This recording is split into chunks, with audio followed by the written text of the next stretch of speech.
Good morning, everyone. It's pleasure to welcome you all to this one-day workshop on nanotechnology, organized by Flevel Labs Private Limited. My name is Shivangi Suman, and today I'll be anchoring you through this program.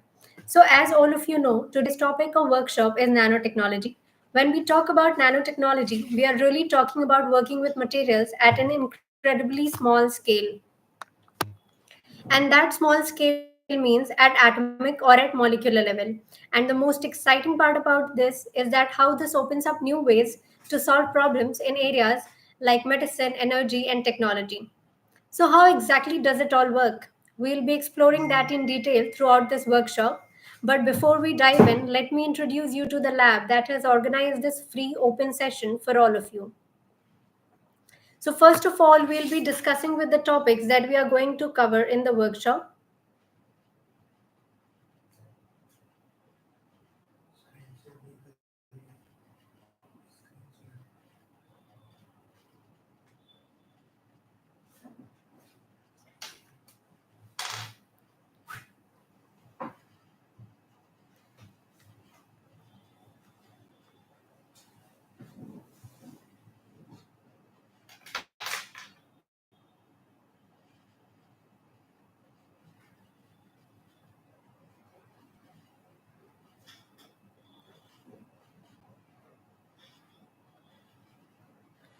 So, first, let's discuss the workshop highlights.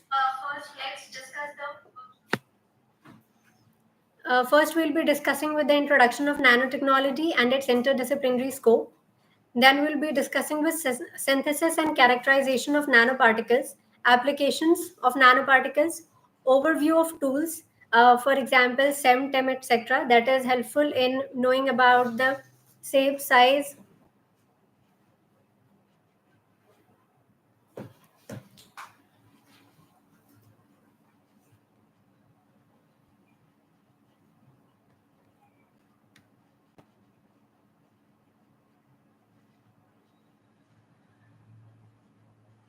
I hope screen is visible for all of you. So first we'll be discussing with the workshop highlights. First we'll be discussing with introduction of nanotechnology, then synthesis and characterization.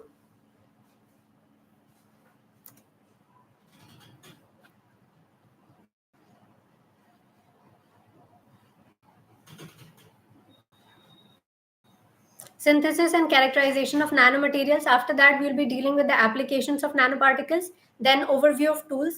For example, tools that are helpful in knowing about the shape, size, and the characteristics of nanoparticles. After that, there will be an interactive demonstration session in the end, जहां हम आपको दिखाएंगे nano particle synthesize करके और then we'll be dealing with real world case studies. In the end, there will be question and answer session जहां आप share कर पाएंगे all the questions you can share, and then we will be answering all those questions. The time duration of workshop will be around 1.5 hours to 2 hours. So अब हम बताना चाहेंगे about the Fleven Labs. So Fleven Labs Private Limited is basically a research and development based company, but the main focus of our laboratory is to turn lab innovations into real world solutions.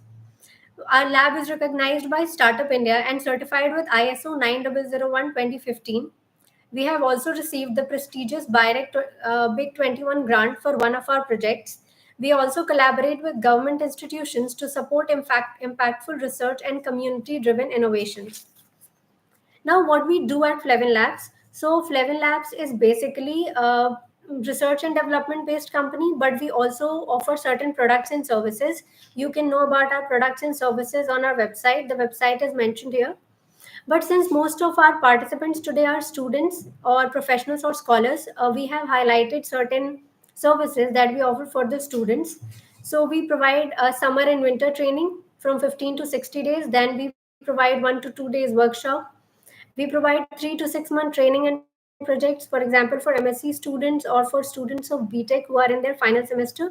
Then we provide dissertation and thesis program. So dissertation and thesis program is for there are certain MSc students who are involved in full-time jobs, so they don't get time to perform their lab experiments or to write their thesis. So we help them in writing thesis or performing lab experiments.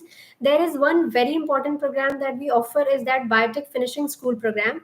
This is a guaranteed job program. So we have collaborated with certain industries, and they tell us about the skills that are required by them to hire students. So we train students in those skills and then we help them in getting placed. This program is basically for final year students or students who have already passed, completed their course. After that, we offer certain services like food and feed testing, water testing, soil testing. After that, dissertation and thesis program, as we have discussed earlier, this is a very important program for scholars. After that, we do tissue culture of banana and papaya plant and help farmers in getting better productivity. These are the training modules that we offer in microbiome, molecular, mushroom cultivation, biochemistry, statistical analysis for life sciences. This is a very important program for students who are doing project or thesis. So once you have performed something in your wet lab and now you have data, and you need to apply those data in your project and thesis, and for that you need to understand statistics. So we help students in learning statistical analysis. We also offer program in herbal product formulation. So in pharmaceutical, in cosmetic, and in nutraceuticals, we help herbal product formulation in all three of these. These are the time duration for which we offer internship. That is, we offer internship in both short term and in long term. So short term internship is from 1 to 2 days to 15 days, and long term internships are from 1 month to 6 months. Now, the training modules of ours is present in both online mode and in offline mode. So, if you want to join any of our training programs in offline mode, you have to visit our laboratory that is present in Arjunganj, Lucknow, Uttar Pradesh. And if you want to join any of our internship in online mode, so all of our internship modules are present even in online mode. So, in online mode, we'll be providing you with the experiment videos, PowerPoint presentations, study materials, and then we'll be arranging live lectures for you so that you can, learn things better. Now, what will you receive if you join training with us? So you will be providing with hard and soft copy of the certificate, and if you join programs in offline mode, we'll be providing you with the welcome training kit.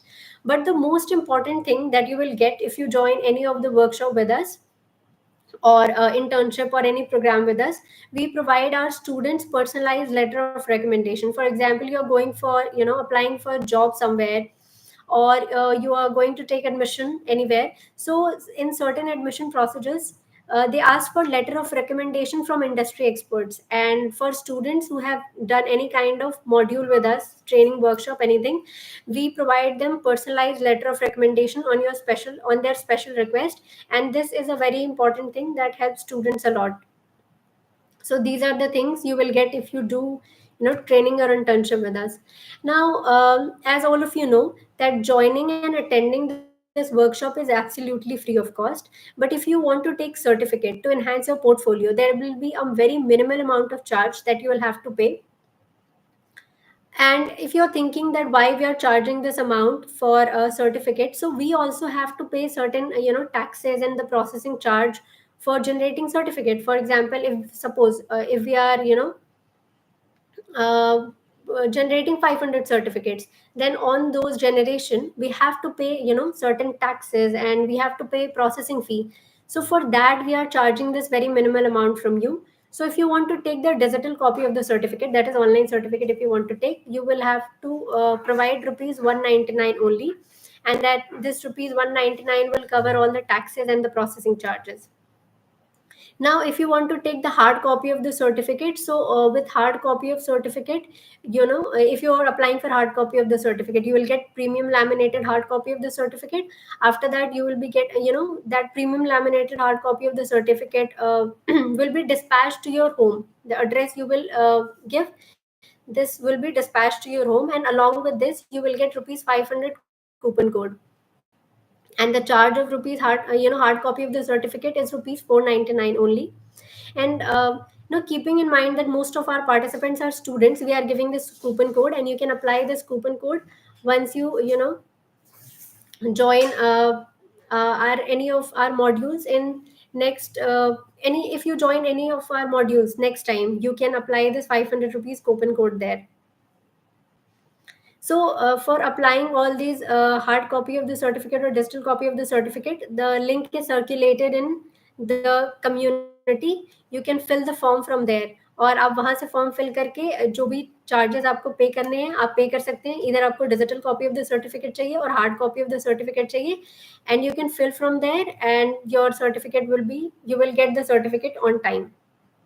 Now, why it is worth to take certificate from us? So we are an ISO certified laboratory, as we have discussed in the start. You will get the premium laminated hard copy of the certificate. And what is the main purpose of taking certificate is that certificate actually enhances your portfolio. So the certificate will help you in enhancing your portfolio and your CV, and this is a globally valid certificate. Along with this, look, this is the certificate that you will get, and at the left top corner of the certificate there is serial number mentioned. And if suppose you are applying for a job and your employer wants to check the credibility of the certificate, so they can email us your serial number. Email is mentioned at the bottom, so they can mail us your serial number, and we will be cross checking and verifying that yes, so and so student has done internship with us. And this will provide even more credibility to your certificate because we are providing that cross checking thing with our certification. Now, this time, along with the hard copy and soft copy of the certificate, we are also giving a premium learning package of rupees 799 only. And what this premium learning package includes is there will be experiment kit, the premium laminated hard copy of certificate, soft copy of certificate, and rupees 500 coupon code that you can apply in your next workshop. So what is included in that experiment kit? Look, once the workshop starts, you will learn how nanoparticle is synthesized, but you won't be able to do hands on it. So we will be providing this experiment kit. All the things that are needed to perform that and synthesize this nanoparticle will be given in that, and you can synthesize nanoparticles sitting in the comfort of your home. So all that things that you have learned theoretically, you will be able to do practical of those things, and this will be help you in enhancing your laboratory skill and your scientific skills. So it will be really helpful for you if you want to learn that how nanoparticle is being synthesized. Now these are the videos that you can see. This is the video of this is the video of the hard copy of the certificate, and this is the video of kit.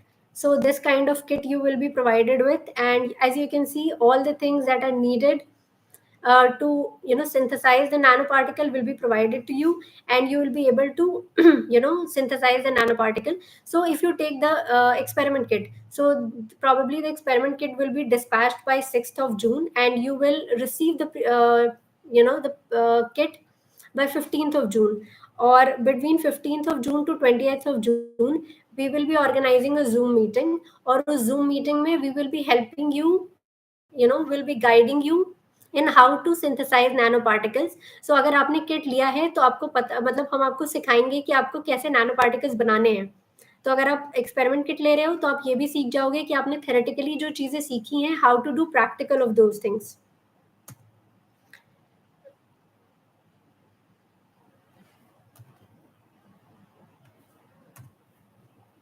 Now, what's special about the certificate? Now, why you should what if you take the experiment kit? What special thing is written will be written in your certificate? So, if you take the experiment kit, if you're taking online mode of the certificate, soft copy of the certificate or the hard copy of the certificate. So, in your certificate, it will be written 1 day online workshop on nanotechnology. But if you take experiment kit, so on your certificate, the thing that will be written is that 1 day hands-on workshop on nanotechnology. And why hands-on will be written? Because what you have learned theoretically, you will be performing it practically. और अगर आप कोई चीज़ practically perform कर रहे हैं तो इसका मतलब ये है कि आपने ऑनलाइन वर्कशॉप अटेंड नहीं किया है, आपने हैंड्स ऑन वर्कशॉप अटेंड किया है. तो अगर आप एक्सपेरिमेंट किट लेते हैं तो आपके सर्टिफिकेट पे मेंशन होगा 1 day hands on workshop on nano technology, और इसकी वजह से जो आपका पोर्टफोलियो है वो और ज़्यादा एनहेंस हो जाएगा. क्योंकि अगर आप कहीं अप्लाई करते हैं जॉब के लिए तो दैट विल बी मेंशनड कि you have applied your theoretical knowledge practically, and it will be enhancing your practical skill, and it will be help a lot in enhancing your resume or your academic portfolio. Now, as you know that the link is mentioned, already circulated in the community, so you can fill the form from there, and you can apply for the premium kit or the soft copy of the certificate or the hard copy of the certificate. But there are so many people who have already made the payment, so they do not need to make the payment again. We have your data, and we'll be providing you certificate from there. Now, there are certain students who want to upgrade. For example, you have applied for the soft copy of the certificate, and now you want to take the premium kit. So you can make the remaining amount of payment. You have paid rupees 199, and now the premium kit is rupees 799. So the remaining amount, you have to pay the remaining amount. There will be no extra charges that you have to pay. So pay the remaining amount and share the screenshot and your information with the community admin.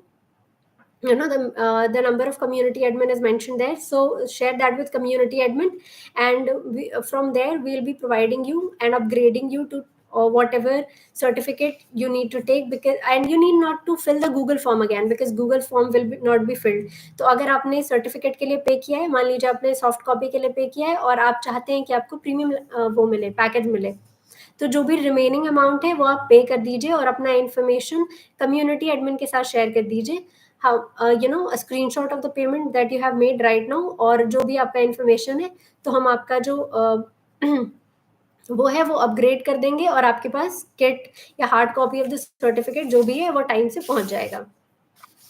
Now, this is all that I want to tell you. Now, I am glad to have the opportunity to introduce our guest speaker of today's session, Mr. Soban Ahmed Faridi.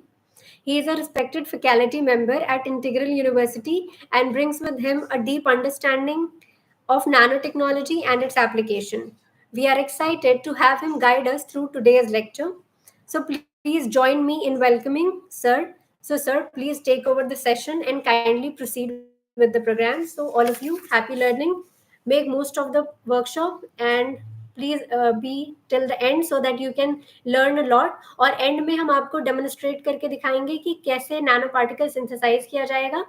तो आप and तक बने रहें ताकि आप देख पाएं कि नैनो पार्टिकल का सिंथेसिस कैसे होता है. पहले हम आपके साथ पीपीटी शेयर करेंगे जिसमें बाकी सारी इन्फॉर्मेशन होंगी, जो थेरेटिकल नॉलेज जो आपको चाहिए नैनो पार्टिकल सिंथेसाइज करने के लिए, और एंड में हम आपको दिखाएंगे कि नैनो पार्टिकल कैसे सिंथेसाइज किया जाता है. तो आपका जो थेरेटिकल पार्ट है और जो प्रैक्टिकल पार्ट है दोनों कवर हो जाएगा.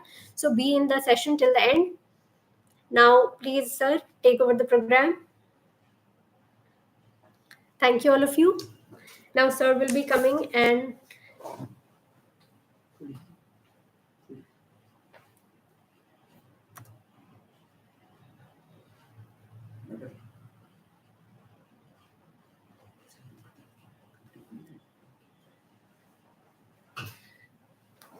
Thank you, Shivan. Thank you very much.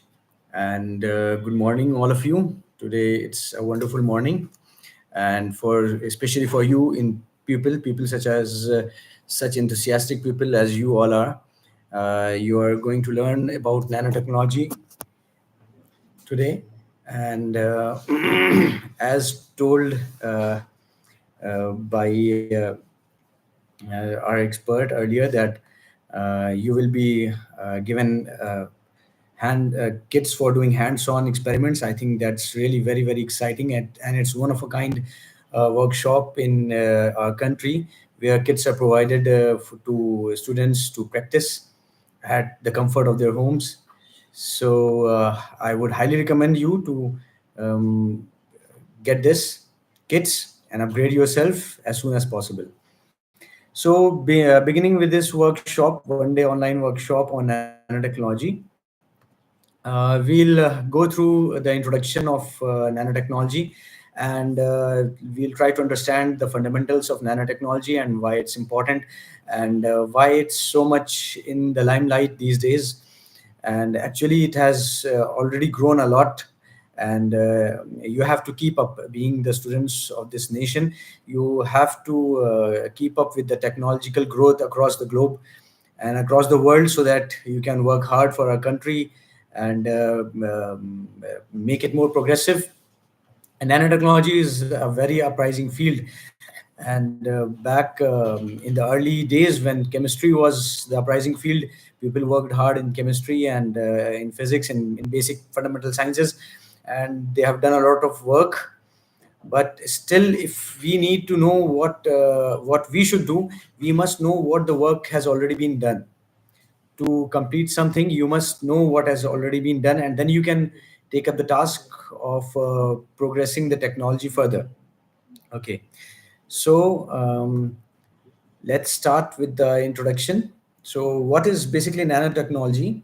It is technology at the nanoscale, developing technology and tools and techniques and processes at the nanoscale.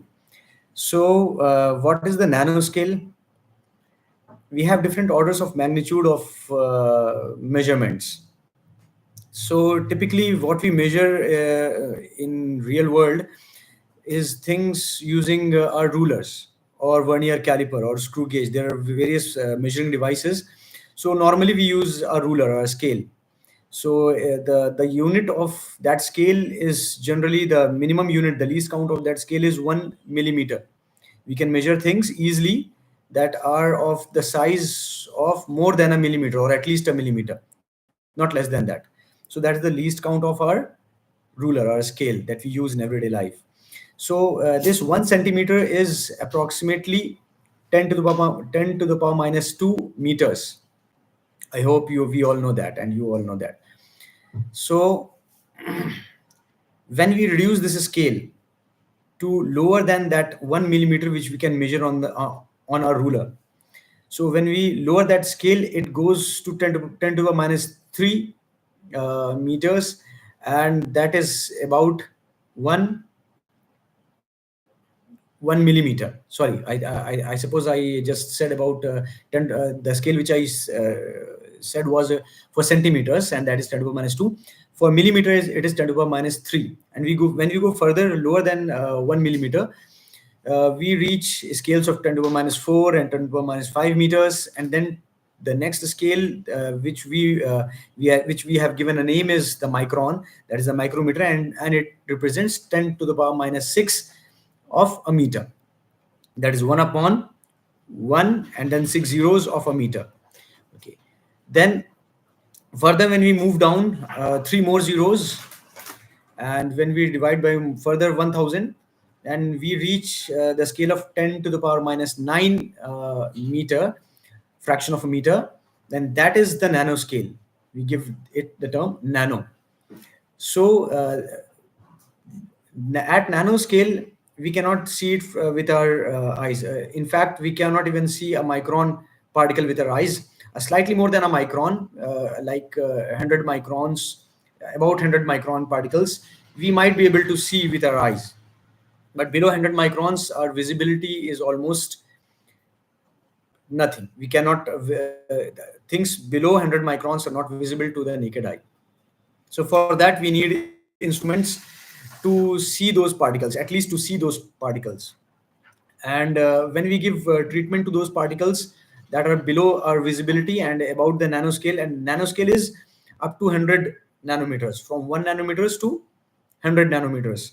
So 100 nanometers is approximately 10 to the power minus 7 meters, or 0.1 micrometers. So you can say that even a 0.1 micron particle will come into the realm of nanotechnology if you are dealing with it.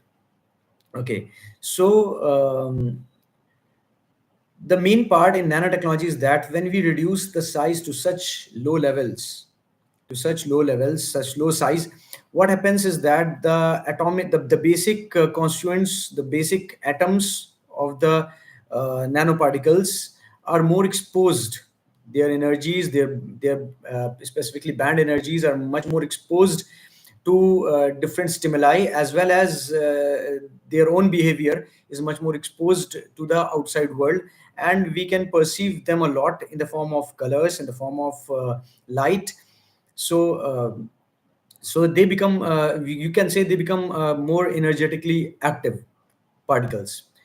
Okay, so at the macroscopic level, a particle might be just simply lying on the same metal particle might be lying on your table, and it won't behave uh, and I mean, it will be normally lying on the table. Okay, but when it comes to a nanoscale, even a small stimulus of temperature or light or electricity or magnetic field can create different behavioral patterns of that particle. Okay, that was once in macro scale it was simple, but at the nanoscale it became active.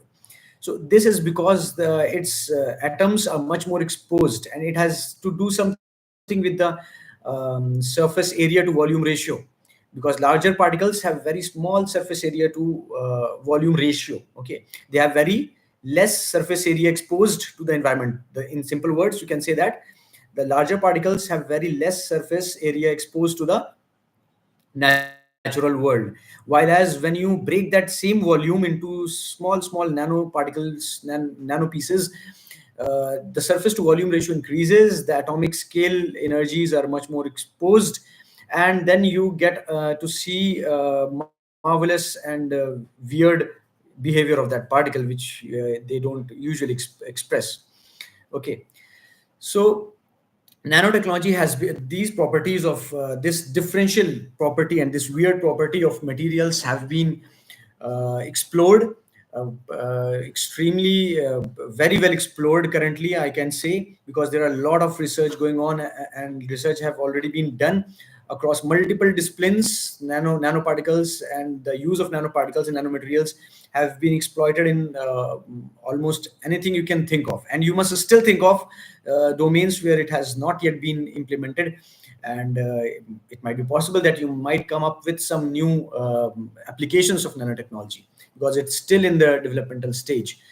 Okay, so now in this presentation, as I've told you about the nanoscale and its unique properties, we'll also see how nanoparticles are synthesized and characterized.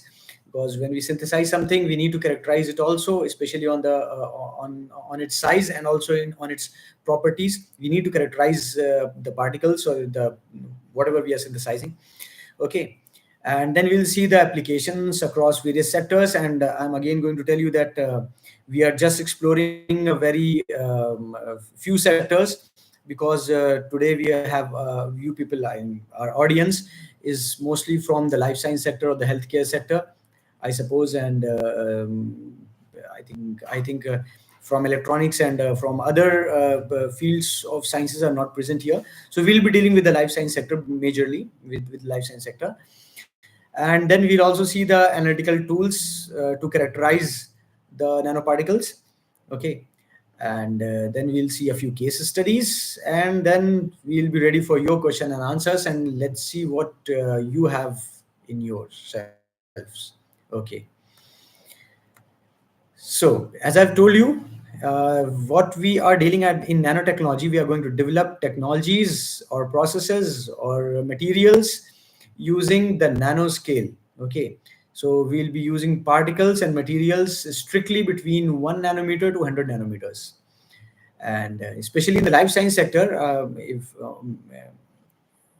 we often encounter this nanoscale. And we have been dealing, even when we are performing biochemical experiments or experiments in biochemistry, we are dealing with nanotechnology, but we are unaware because we have named it biochemistry, so we don't use the term nanotechnology. Basically, nanotechnology have risen into this progress because of biochemistry and this life sciences research, because people were doing research and they found a very interesting things in life forms, especially the enzymes. And the research on enzymes gave insights into the catalytic nature of particles. And if you see the size of enzymes, they are approximately near about 1 nanometer to 2 nanometer approximately, generally on an average. And the largest enzyme will be of approximately 10 to 20 nanometer size. Okay, the large enzyme complexes that we often hear, like the catalase, okay, and the cellulase, these are large enzyme complexes. So we might get to see particles of the range of the enzymes, the enzyme molecules. They might be of the range of 1 to 10 nanometers. Okay, so we have been dealing with this, especially the life science sector have been dealing with this. And then later on, for mimicking those enzymes, specifically by mimicking them, people have come up with catalytic nanoparticles that are not enzymatic in nature, but yet they perform very specific functions because they have been conjugated with certain organic compounds or peptides or different molecules that are conjugated with inorganic nanoparticles to make them behave like enzymes. So these are what current research are going on in the nanotechnology domain. Okay. So as I told you earlier, and you can see on the slide, there is a comparison of size, and you can see that a human hair is about 80 to 1000 nanometer wide, as it has, human hair is made of keratin. And keratin, which forms a helical structure, which the keratin chain that forms a helical structure, and that helical structure intertwines with other helices and forms the strong hair which we have. So it is about 80 to 1000 nanometers wide. And then the minute DNA present in our nucleus, it's about 2 nanometer wide. Um, in its tubular form, it's 2 nanometer wide. We know that it's like a thread. So if we see the diameter of the thread, it is approximately 2 nanometer wide, the complete DNA thread. Okay. So like I said earlier, that the most special and the most fundamental aspect of nanoparticles that make it special, and then that makes it behave abnormally, or we can say weirdly, is that it has a high surface area to volume ratio, and this increases the reactivity, and as well as it gives a large surface area for binding with other substances and other chains of polymers. And if it is a polymer, it surely will give a lot of strength to that material. So slight addition of nanoparticles in various polymers have also resulted in very tough materials, and giving it a very strong tensile strength. Okay. Now, next we have the quantum effects, which are frequently used in sensors and in optical and electrical sensors. And quantum relates to the atomic or subatomic effects, you can say. So whenever we give it then whenever we give electrical or optical, like light or magnetic field to the nanoparticle, it will behave differently than its macro particle. The nanoparticle will behave differently. It might absorb a lot of light or a different wavelength of light, or it might fluoresce the light, like it will absorb the light and get activated and then fluoresce it. Okay, which normally it doesn't. So you will get to see a lot of different behavior when you provide it with different signals. So these effects are frequently used in sensors, in designing sensors and minute or devices. Okay. So they have unique properties, as I have told you, from bulk counterparts from their macroparticles. The small particle have different behaviors. Okay. So, as I have told you, that although Richard Feynman has been given this credit of saying his famous quote, that is there is plenty of room at the bottom. That what he meant to say, that there is a lot we can do at the atomic scale, because at large scale, when we are fixing nuts and bolts and creating vehicles and automobiles, we are generating a, a visible product. But if we look at the atoms at the basic level, and whatever chemical advancements were being done during that era of Richard Feynman, he was a great chemist, and he was very much interested. In those days, people were multi-talented, and today also, when you need to do something great, you have to have knowledge of different domains, like physics, chemistry, biology, electronics, electrical, and various other domains, medicine, pharmaceutical sciences, agricultural sciences. So whatever you want to do, you have to have knowledge of at least the basic sciences. Okay. So Richard Feynman have been given the credit of being the father of this field, this dynamic field that has boomed up since 1959. After his famous quote, "There's plenty of room at the bottom." People have been working day and night to produce products to see the behavior of particles and to study them at the basic levels. And now they are developing applications across various several domains um, on this planet.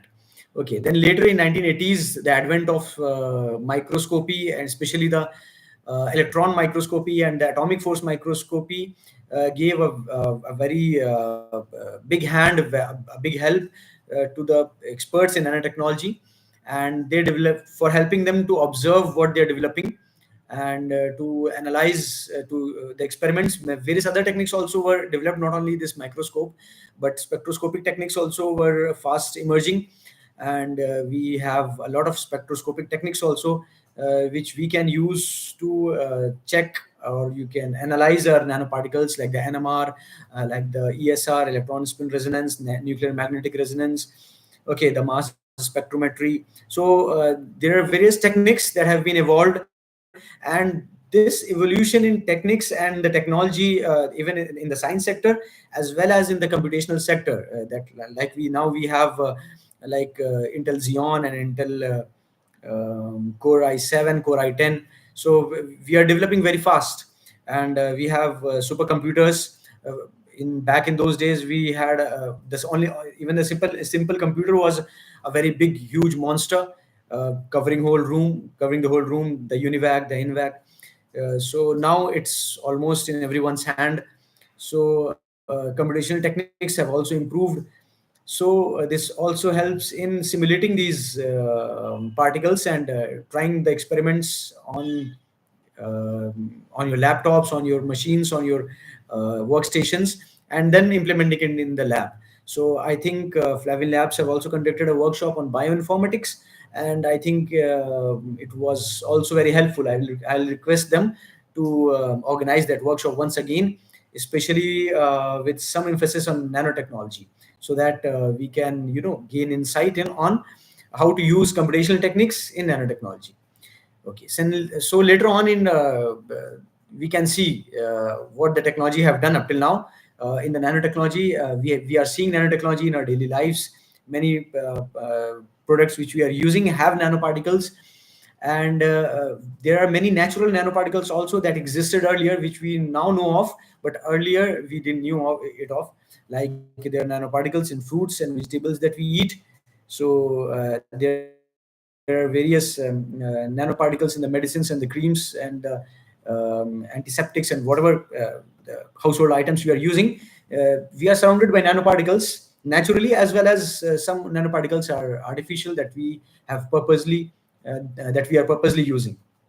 So, so as I told you earlier, that to excel in any domain of science, you need to have the basic knowledge of physics, chemistry, and mathematics, if possible. It's also a very big tool, and it helps majorly in engineering and fabricating technology and converting the technology which you develop using the basic sciences. Mathematics is a very essential tool. And then biology teaches us a lot. Whatever mankind have learned up till now is the product of what we have observed in nature. So mimicking biological sciences have been history, and we have been creating history, and I hope you all will create history one day.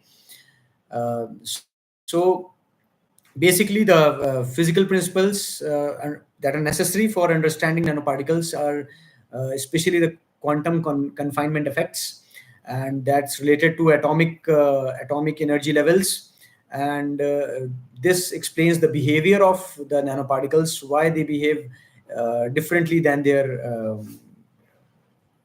normal counterparts, their macro parts. So like the quantum dots have been developed, and these are quantum dots are currently used in your LED screens that you are watching currently.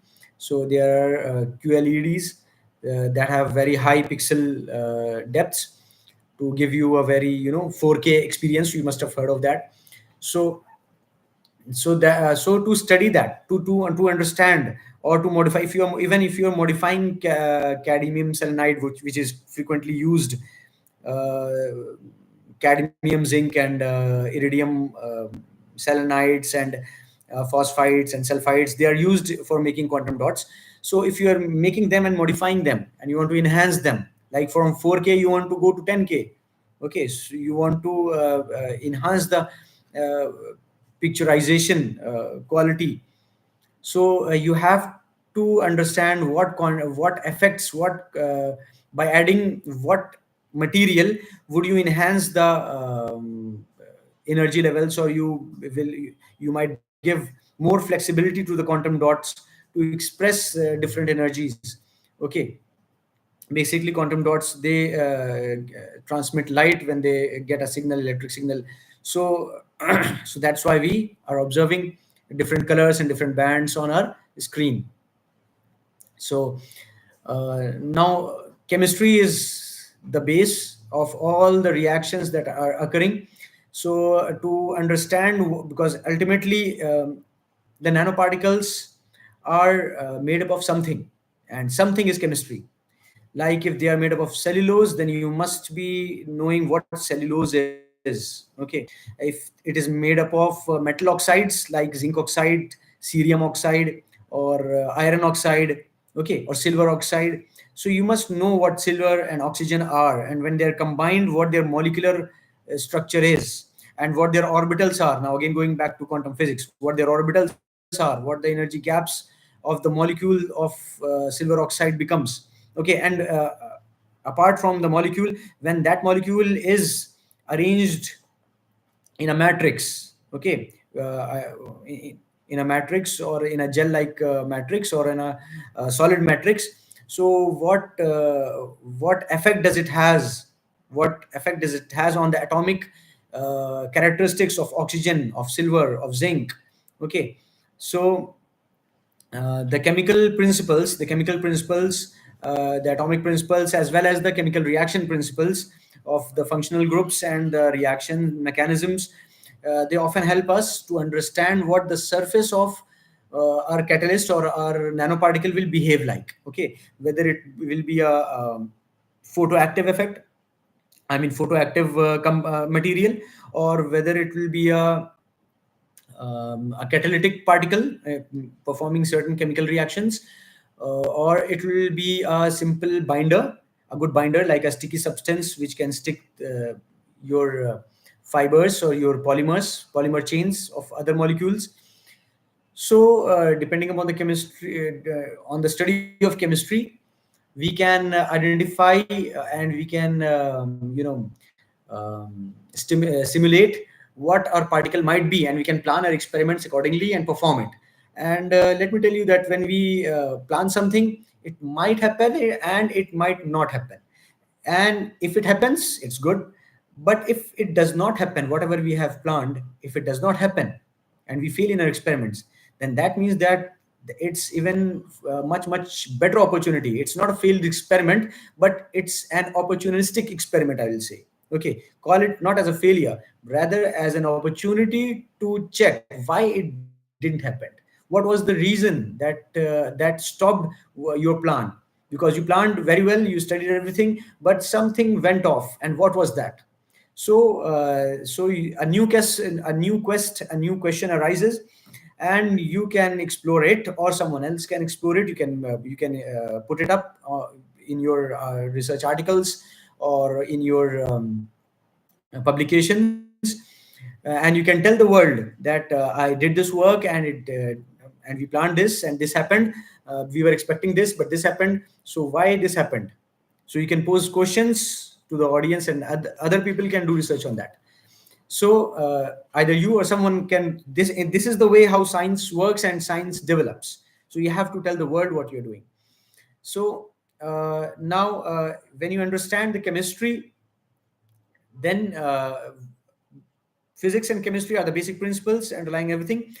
Then the basic of your research or discovery can root from biology, as I told you earlier. So biology can be a good teacher. So if having knowledge of biology, or the purpose why you are using it, if suppose you are developing you have a determined purpose, that you are developing a sensor, a biosensor for certain diseases, for therapeutics, or for treating something. Okay, you are developing robots, nanorobots. So you have a purpose. So if you have a purpose, then still, if you are dealing with biology, so if you are dealing with biology, you can you have to have the knowledge of the biological framework, or the anatomy, the physiology, the biochemistry, wherever you are going to, target your nanoparticles. You must have that knowledge of that part. And if you are mimicking something biological, still you must know what that enzyme is, how it behaves, what is its phenomena, and how you can transform it, how you can mimic it in the laboratory, so that you can avoid using like living organisms, especially when it comes to large plants and animals. For preserving plants and animals and to act sustainably, we can mimic them in the lab, so that the chemically synthesized nano enzymes, or bioenzymes, or artificial enzymes can work for you, and they can perform the whole task in the lab, rather than sacrificing a plant or animal, or harvesting them. So we can use the land for better purposes, for for rearing livestock, or um, uh, for rearing crops, harvesting crops. Okay, food. I mean, using the land for food, because we all know that there is sometimes there are famines, and we are short of food, and things go very high, and people cannot afford. So we can work sustainably using nanotechnology. Okay, so we can even develop, like I say, like I said earlier, nano robots, or certain devices like the MEMS, micro nano electromechanical systems, which have electrical and mechanical systems together, and they are very fine at the nanoscale. You can say that currently you must have heard about lab on a chip and organ on a chip concepts. So these concepts are a result of the nanofabrication technology that we have developed up till now. Okay, now we'll see the synthesis, how nanoparticles are synthesized. Now there are two methods of synthesizing nanoparticles. And one is top-down approach, and one is bottom approach. So the top-down approach is basically reducing the size of large particle.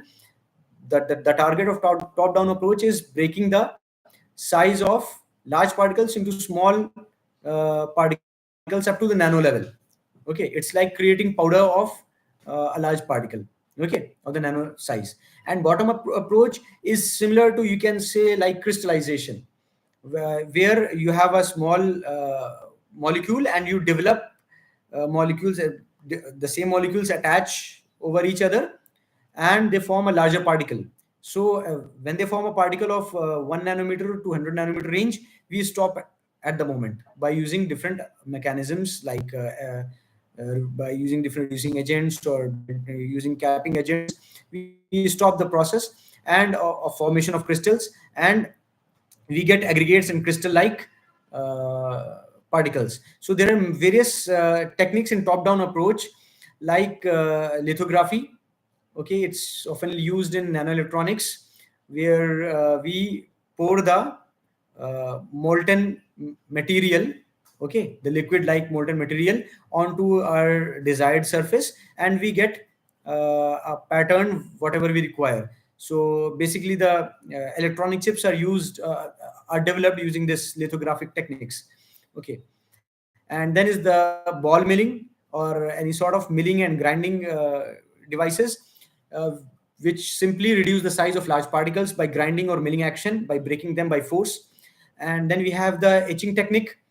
Etching technique scraps very small layers of materials, thus developing nanoparticles. Okay, so the advantages, these are well established and well established techniques, and it has been used a lot. And the limitations are, they result in a lot of wastage of materials, and they might not have the perfect shapes that we need. Okay, because we are breaking a larger particle into smaller ones, and the way they breaks depends upon the fracture patterns that they have naturally. Okay, so we might the control on the shape is limited in the top down approach when we are using the top down approach. Okay, so in the bottom up approach, we have methods like chemical vapor deposition, sol gel process, and molecular self assembly process. Okay, they are since we are starting from the molecular and the atomic levels, so the control on size is very strong, and we can develop very small nanoparticles using it, and uniform and high pure particles can be prepared using these techniques.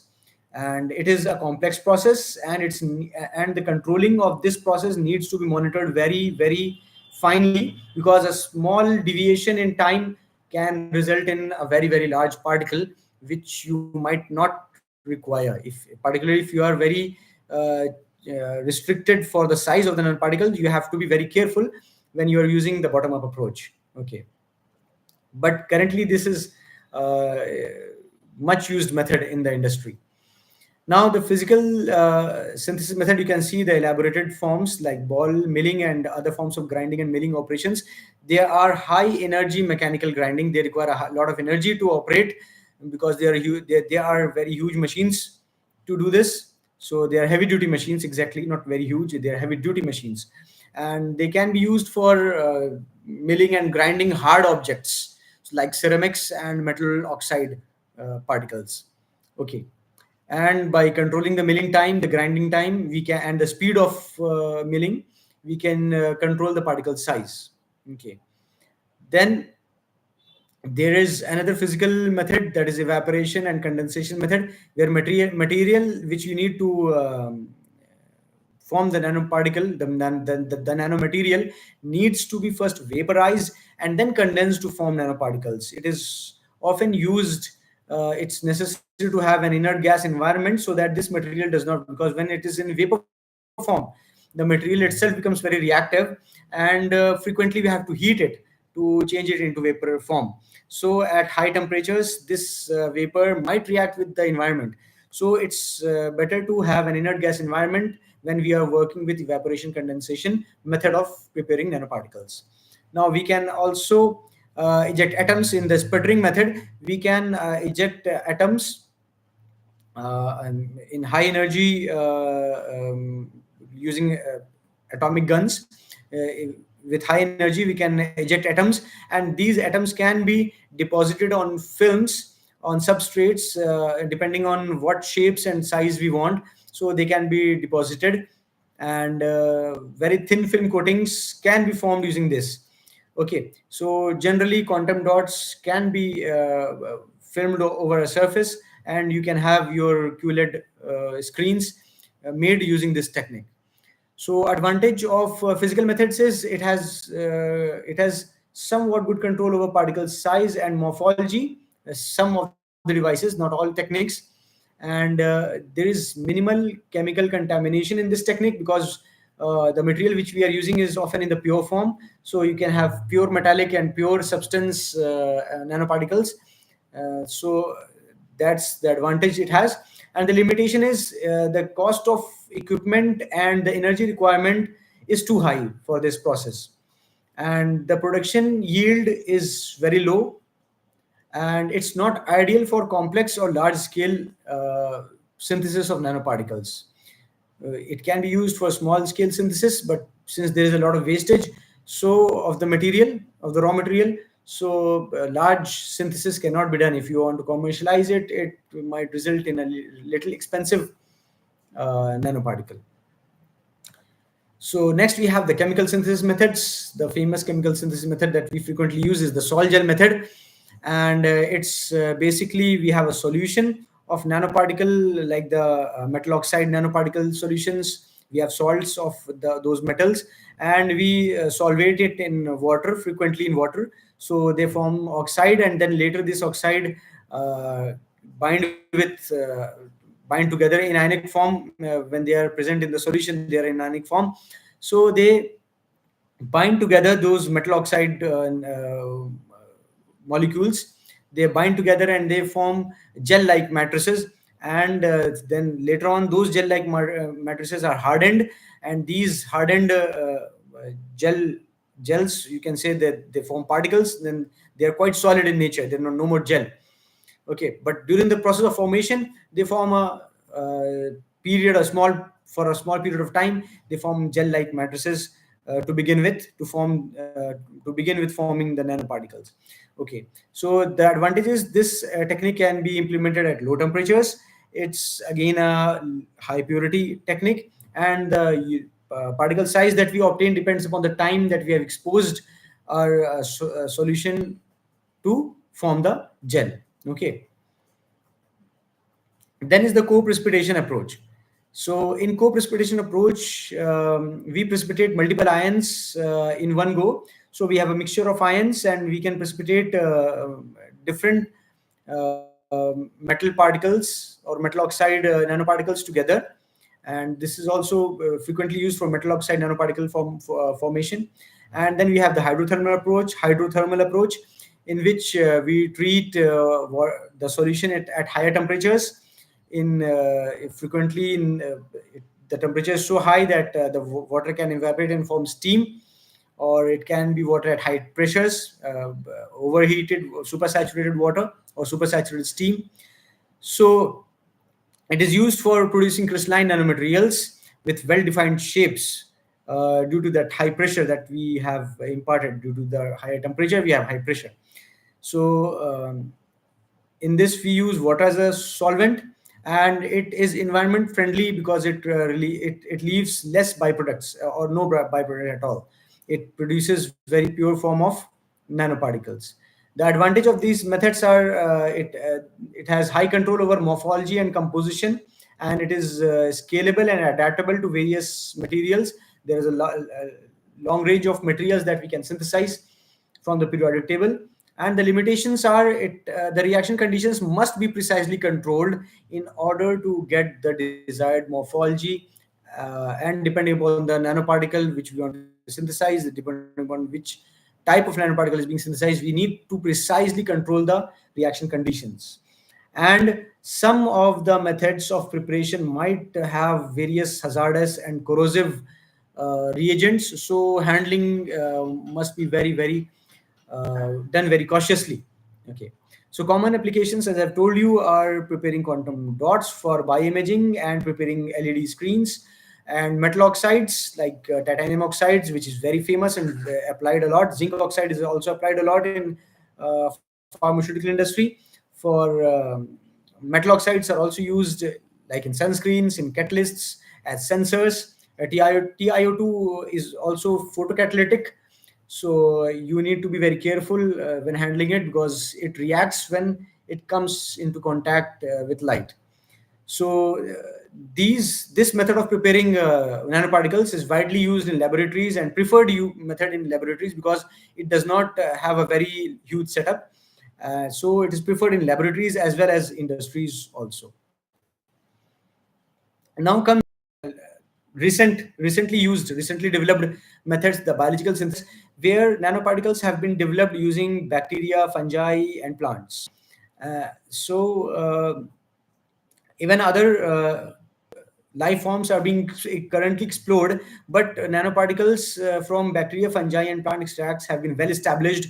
And since every cell has a lot of molecules within it, different types of molecules within it, so it has all the ingredients to develop nanoparticles. When we provide it with certain salts of certain metals, so it can form metal ion, metal nanoparticles. Okay, it can be metal nanoparticles, or it can be metal oxide nanoparticles. And the best thing about using different biological sources is that bacteria, fungi, and plants, they all have different sets of molecules. In fact, every genus, every species have a different set of molecules within it. So depending upon what plant or what bacteria and which fungi we are using, the nanoparticles synthesized are different. They have different properties, because in the course of formation of that nanoparticle, the bacteria, fungi, or the plant, they also embed their molecules, they conjugate their molecules with those nanoparticles. So their this gives them an upper hand, or you can say this differentiates. The same nanoparticle being synthesized in bacteria will be different, like in E. coli will be different from Bacillus, it will be different from Saccharomyces cerevisiae in a fungi will be different from Rhizopus. The same metal nanoparticle will behave differently because of the properties of these living organisms. Okay, so it is really very interesting, and research currently going on synthesizing nanoparticles using different organisms. So you can explore which organisms has been exploited a lot and which are very rarely exploited. So if you can see some organisms that have not been exploited in making nanoparticles, you can see it as an opportunity to work on that field to progress technology further. Okay, so advantage of producing b- nanoparticles using this methods, using the biological synthesis method, is that they are eco-friendly, they are non-toxic, very low cost of production, because we are using because microorganisms require very cheap raw materials, very low cost raw materials. They can digest those raw materials, and they can produce their own food. So we need not purchase very high end chemicals to produce nanoparticles in the biological method. Okay, so it does not require any harsh chemical addition, so it's all natural, it's biocompatible, it's completely environment friendly, and it is suitable for use in any sector, especially in the biomedical sector, in the therapeutic sector. They are using a lot of nanoparticles developed for the biological synthesis, and the yield also is quite competitive, similar to the chemical method, although it's a little slightly lower than the chemical method, but excuse me, but it is still competitive. So biological, because seeing the cost of production, it is extremely low. So people prefer either the chemical method or the biological synthesis method to prepare nanoparticles in lab or industries. Okay, so the limitations of this are, there are a lot of variations in microorganisms. Okay, there might be mutations during the course of your experiment, or there might be some unexpected behavior, or there might be some changes in the media. So there can be batch variability, especially when you are dealing with recombinant organisms. So if you are dealing with recombinant organisms, they might change, they might evolve into a different trait. So frequent, I mean, it's better to use the wild type variety, which does not change very much during the course of reaction. The reaction rates are very slow, so it takes time to produce nanoparticles, because the cell growth, because the cell has to sustain itself also in order to produce the nanoparticle. So it takes time to generate itself, to reproduce, to make its own kind, and as well as to produce the nanoparticle. So it has to do two tasks. So it takes the reaction rate is quite slow than the chemical and the physical methods. And the control over particle size is also limited, but people are working on it. This limitation over the control over particle size and shape is currently the topic of research of various researchers, and they are working on it to devise methods to create strains, or to develop methods that can, in which we can control the size of the nanoparticle and the shape of the nanoparticle. And there are a few examples, like the silver nanoparticles are heavily synthesized using biological method, and the gold nanoparticle, although it is very very expensive, because the gold salts, or the gold raw material that we use is very expensive. Similarly, silver nanoparticles are also not very economical, but they have, both of them, the gold nanoparticles and silver nanoparticles, have a lot of application in the medical sector. So they are being developed using the biological or the chemical methods.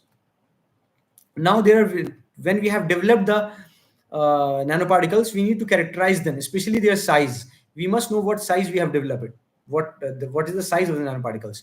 So SEM, the scanning electron microscope, is a very handy technique in this, and it is a very simple technique also, but it is very costly. So It reveals the surface structure. The scanning electron microscopy reveals the surface structure, the texture, and the topography of the particle. And it can measure the particle size, that like what size of the particle it is. And it can produce high resolution 3D images of the particles, so we can see what our particles look like. And we all know that electron microscopes work on electron beams, and the electron beams are scattered from the surface of the nanoparticle. And this scattering develops on photographic plate, and we can finally see what shape a particle is and what size it is of. So it has been used for visualizing gold nanoparticles deposited on a carbon substrates, or on a different on even on plastic substrates. It allows observation of particle shape, how it has agglomerated or conjugated, and what is and how it has dispersed over a surface. Is it uniformly dispersed, or there's non-uniformity across it? So everything can be visualized using scanning electron microscope. Okay, so the basic limitations of this technique is the device is very expensive. First of all, sample needs to be prepared. It needs to be gold coated, frequently gold coated, and it is not suitable for living cells. So if you want to visualize living cells, so it's not highly recommended, but it is used. But it is used for visualizing biological samples. Now and then we have the transmission electron microscopy, and it is also a form of electron microscopy. In this, the electron beam passes through the sample. Okay, it passes across the sample, through the sample, and the interactions reveal various density patterns within the particle, thus helping us see the pores, the porosity of the nanoparticle, and as well as the size of the nanoparticle. And it can capture the fine details like the crystal structure of the nanoparticles. So apart from its advantages, it also has certain limitations. It requires very thin samples, because the electron beam will get trapped. The electrons will get trapped if it is a very thick sample, so we won't get an image. So in order to get an image, the sample should be thin, and the sample needs to be prepared, which is again time consuming, and it is very expensive method. And the equipment is also very highly sensitive, because slight deviations, because we are dealing with the nanoscale, so slight deviations might give us no results.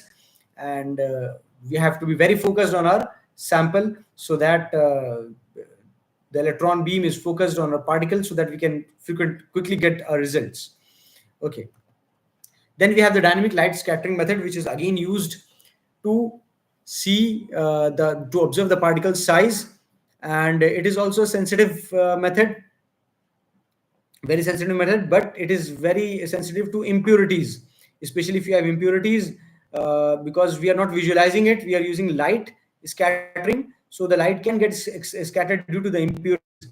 So in order to be sure that we are observing our nanoparticles, our sample that we are analyzing in the DLS should be very, very pure.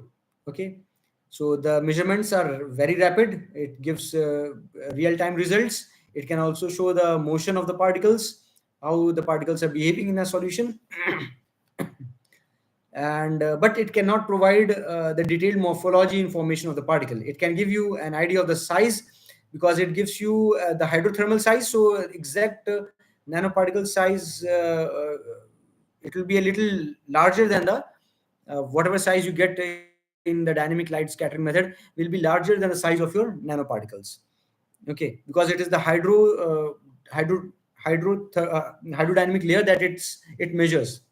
Okay, the hydrological radius. So it won't give you the right particle size, a little larger particle size. Okay.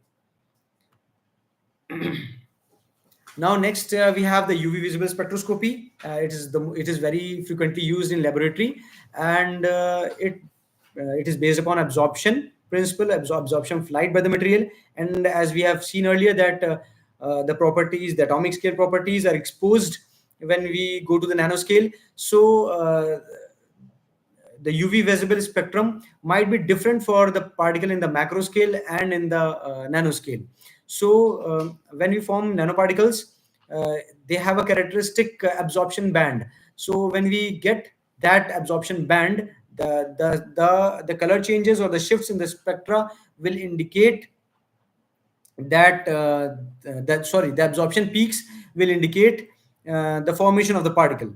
Okay, and the color changes or the shifts in spectra, when we observe it in a fluorometer, we can see change in we can see shifts, or you can say color changes in the spectrum, and that will show what approximate size have been changed, or what aggregate has been produced. So roughly we can estimate what is the size and what nanoparticles are formed. So the qualitative and the quantitative test can be performed using visible UV visible spectra, but these are not very confirmatory tests, but you can use it as a preliminary test to see what sample it is, because it is very simple and fast and easy to do. It is non-destructive technique. It does not destroy the nanoparticle. You can further use it in different confirmatory tests also, like SEMTEM or the DLS, and it is for monitoring of the nanoparticle formulation. The limitations for this are, it provides indirect size information. It is very approximate, so you cannot conclude on the size, and it cannot differentiate between complex mixtures without any other supporting method. Okay, so you need different methods along with UV visible spectroscopy to confirm your results.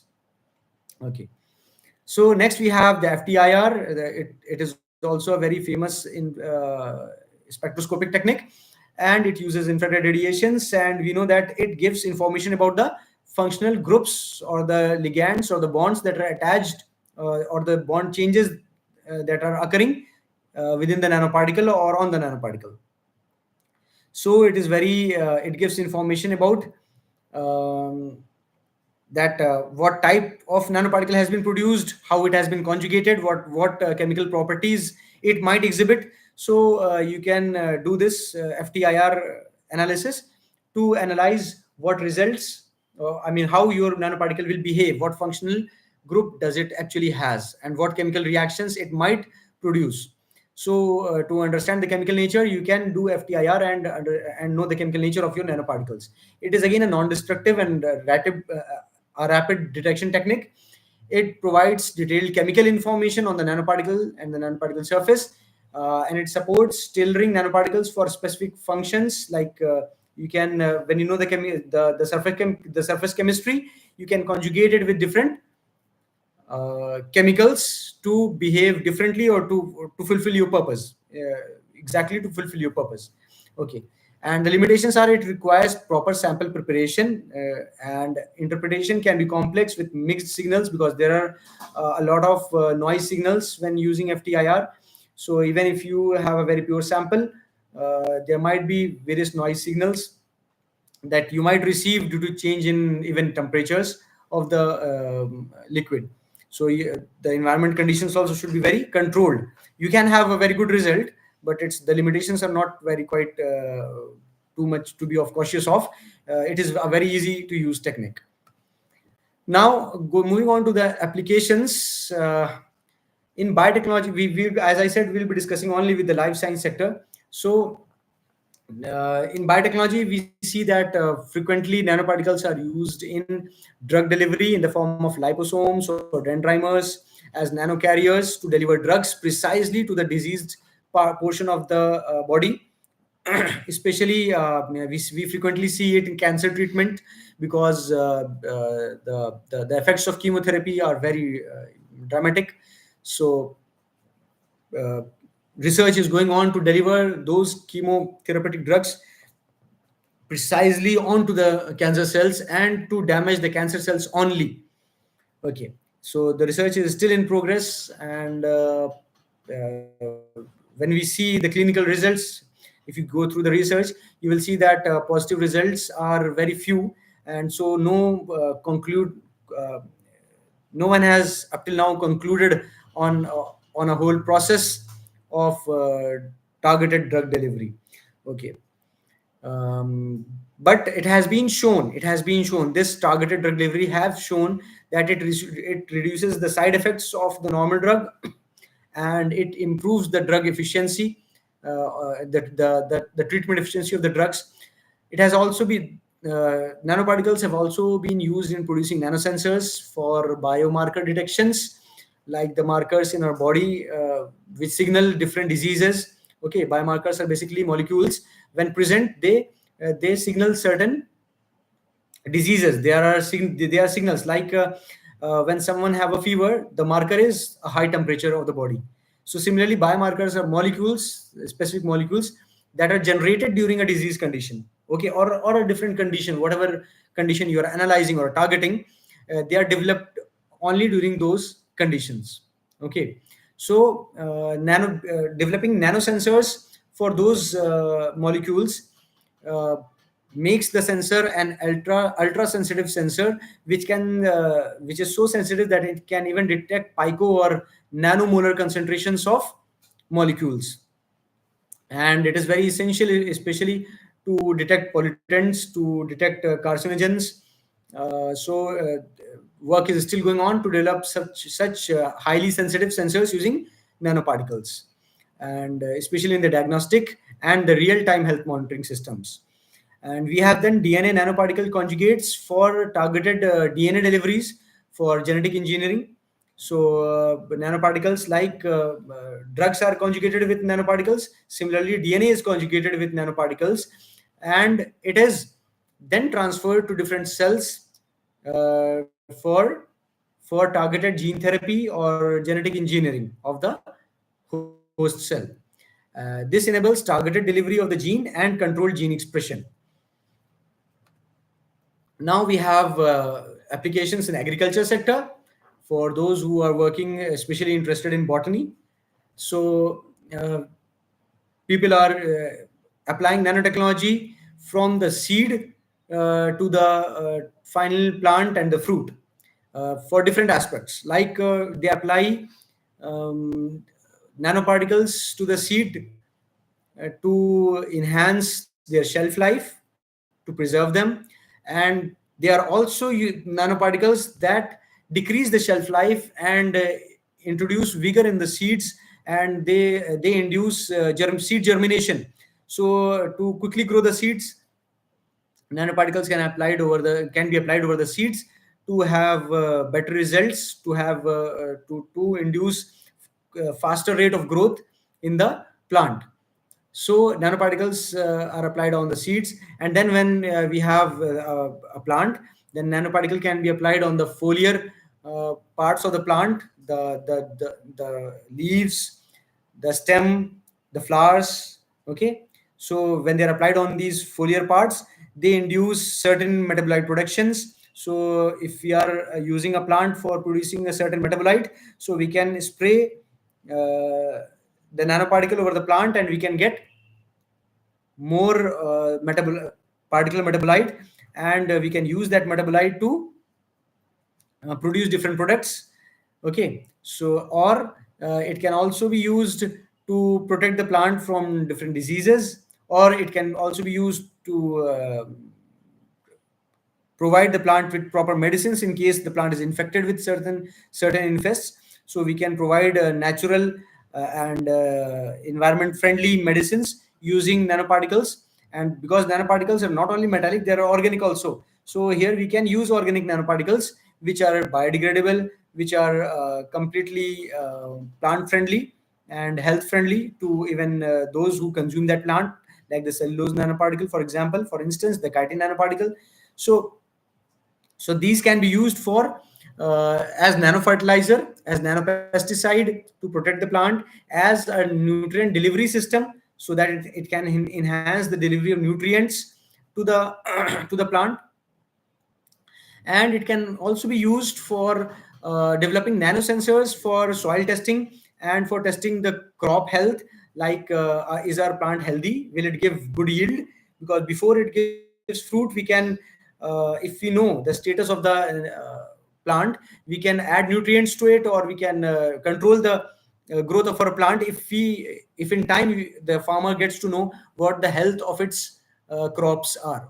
Okay, so the real-time monitoring systems and for the soil as well as the plant can be developed using nanoparticles. Okay, now we have nanoparticles in medicine. It has been used in cancer treatment, as told earlier, uh, and especially the gold nanoparticles. It can convert it. Earlier I told you that in chemotherapy, it can be used in medicine to transport the drugs for targeted drug delivery to the sites of the cancer cells. It can also be used as in the photothermal therapy, like the gold nanoshells. It converts light into heat, and this heat can destroy the cancer cells selectively. So these nanoshells can have certain epitopes that can bind to the cancer cells, and when the patient is subjected to laser light, wherever these gold nanoparticles are present, they produce heat and they destroy that particular cancer cell with minimal damage to the healthy tissues of the patient. Okay, now we have antimicrobial nanoparticles, which the nanoparticle itself behaves in an antimicrobial effect. Now here it is very interesting that nanoparticles synthesized from different sources, especially the biological ones. So different sources will behave differently. Some will have more antimicrobial nature and some will have less antimicrobial nature in it, and some may also enhance microbial growth. So for whatever purpose we are going to use our nanoparticles, we can synthesize the nanoparticle accordingly. So here's mostly the silver nanoparticles and the copper nanoparticles are very potential antimicrobial agents. So when they are applied, they, and they are also formulated, you can find several products in the market where you will see that silver nanoparticles or copper nanoparticles are present, and you can apply them. Especially they give drastic healing properties, and they heal the wound very fast. Okay, so they work in both ways. They form a matrix over the wound, as well as the nanoparticles, they uh, they limit the bacterial and the whatever infections are present. They limit those infections from spreading, and they even kill those microorganisms. Okay, so it is very good antiseptic and antimicrobial property of nanoparticles are utilized in the pharmaceutical sector. Then as told earlier, liposomes and various other polymeric nanoparticles, the PEGs, dendrimers, are often used for targeted and sustained release of drugs. Okay, one is targeted release and another is sustained release, where the drug is slowly released in the body, so that because certain drugs, when released in one go, will give a drug shock to the body. Okay, so it might help, but it might damage certain tissues. So sustained release is complete makes the body adapt to that new molecule, that drug molecule, to the body in a very sustained manner, in a very slow manner. So it reduces the harmful effects of almost all the drugs. Okay, so this improves the therapeutic efficacy of the drugs, and it reduces the side effects drastically to zero. Then we have the industrial applications across varied sectors, like the textile sector. We have self-cleaning clothes, where anti-dust clothes, antibacterial fabrics, and we have nano coatings over the clothes to look much better.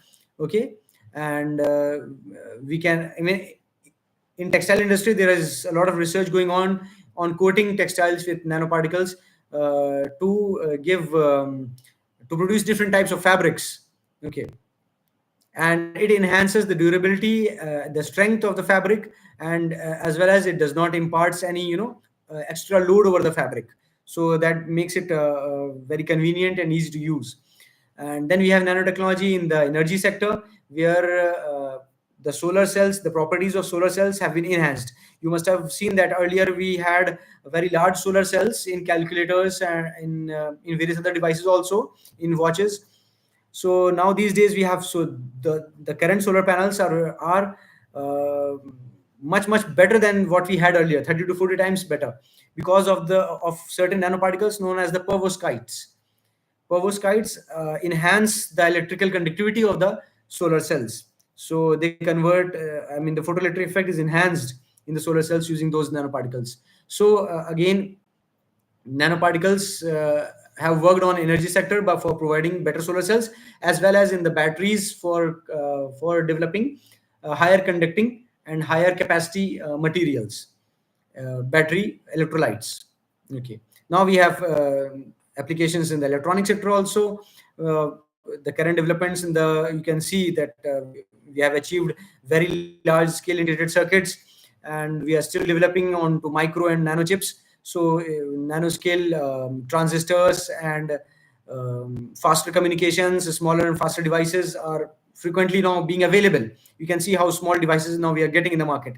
So this is all because of nanotechnology and development of such flexible circuits for wearable techs. It incorporates both the electronic segment also and the biochemical segment also to develop sensors. We have patches, diabetic patches, and there are various other things that are being developed here. Very interesting things. That's why I told earlier that if you have the more domains you have knowledge of, the better research you can do. Okay, so whatever domain you want to focus on that domain. So apart from your background, academic background, try to acquire skills like these workshops. Do more of these workshops and see what ideas you can get. So like in this workshop we have explored several domains.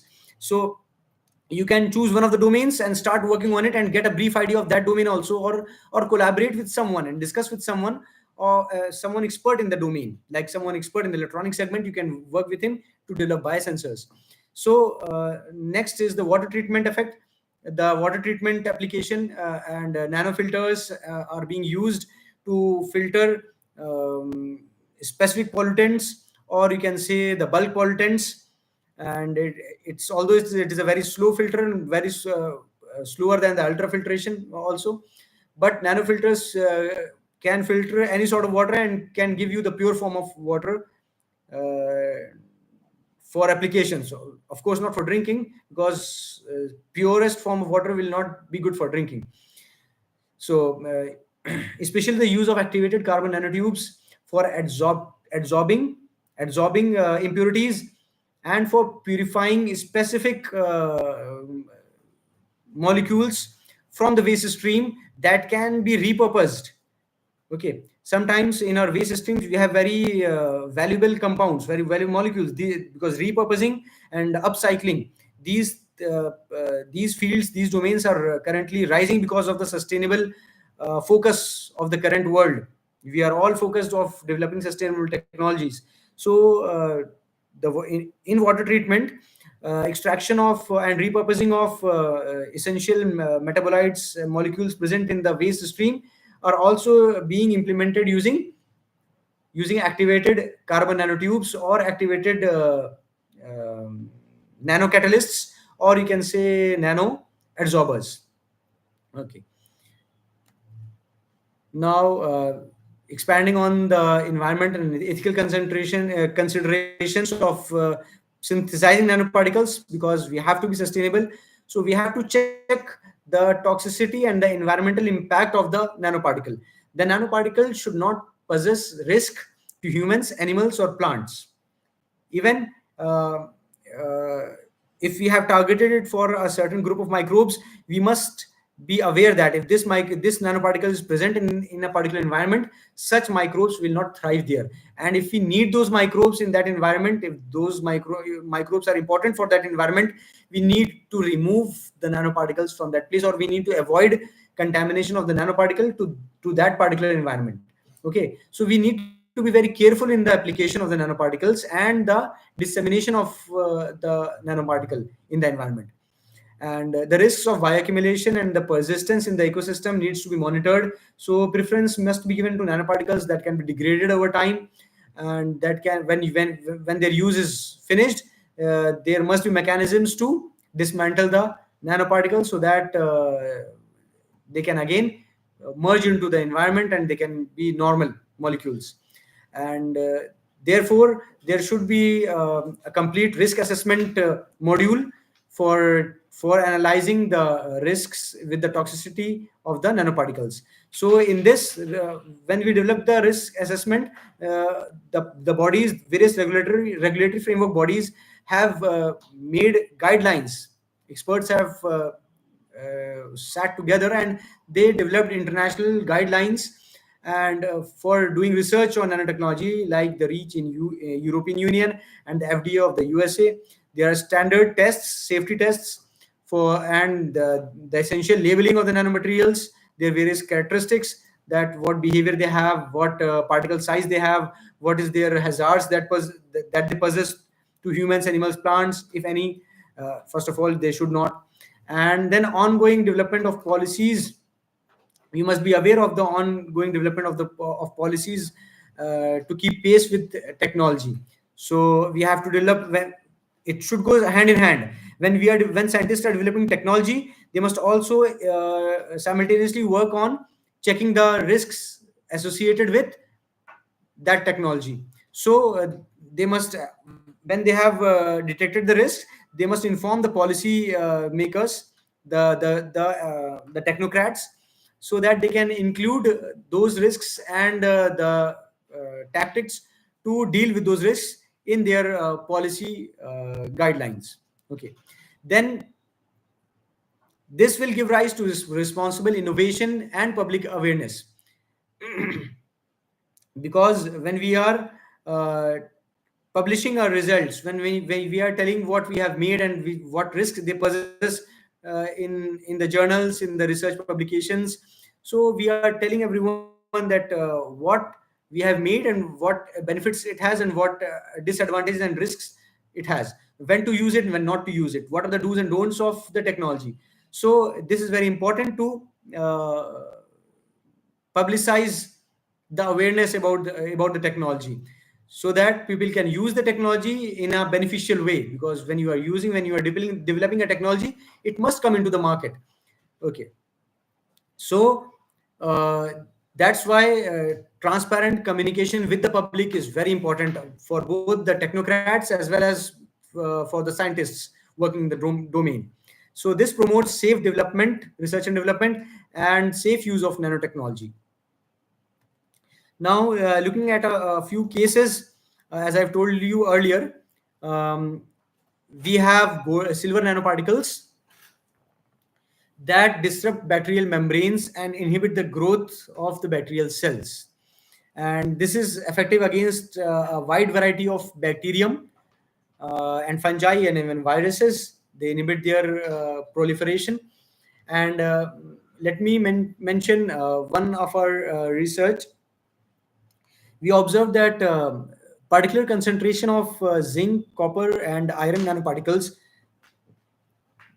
at a certain level, they enhance the growth rate as well as the proliferation, the amount of biomass that is accumulated.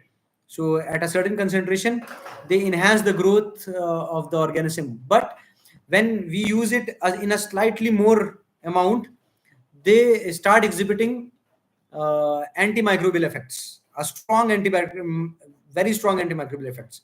I mean, the growth in antimicrobial activity with respect to concentration, if you say, is exponential, is drastically exponential. At a particular concentration, it starts to rise abruptly. Okay, and along with the antimicrobial nature, these nanoparticles also have healing properties.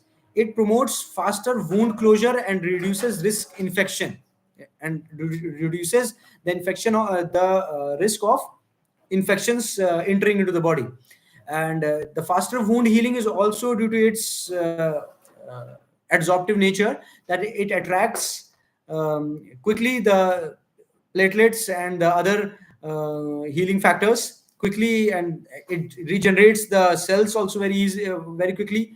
So somewhere it's uh, I mean, what I want to say is that nanoparticles can help in growth, because wound healing is one of the example of both. It is preventing the infection of a particular type of organisms, and at the same time it is also helping this host cells to heal quickly. Okay, it, like I said, it enhances tissue regeneration and reduces inflammation. It is widely used in traumatic wound dressings, burn care, first aid products, and it offers sustained antimicrobial protection with minimal side effects. Now, next is the water filtration. So the key takeaway is that the key feature of this water filtration, use of carbon nanotubes to nanofiltration, is that the carbon nanotubes have a very high surface area to volume ratio. Since the nanotubes are nanoscale, so they have both, they are porous, so they have an inner surface as well as an external surface, and both are very highly adsorptive and very reactive surfaces. So they absorb a lot of contaminants, and compared to normal adsorbents, they have a very high load, a very high efficiency of adsorption. So they give a very high pure form of water when using carbon nanotubes. Okay, it can remove heavy metals like lead, mercury, arsenic. It can absorb organic pollutants and different harmful chemicals. It is frequently used in the filters and in the membrane filters for industrial waste treatments. The benefits are enormous when used in water filtration.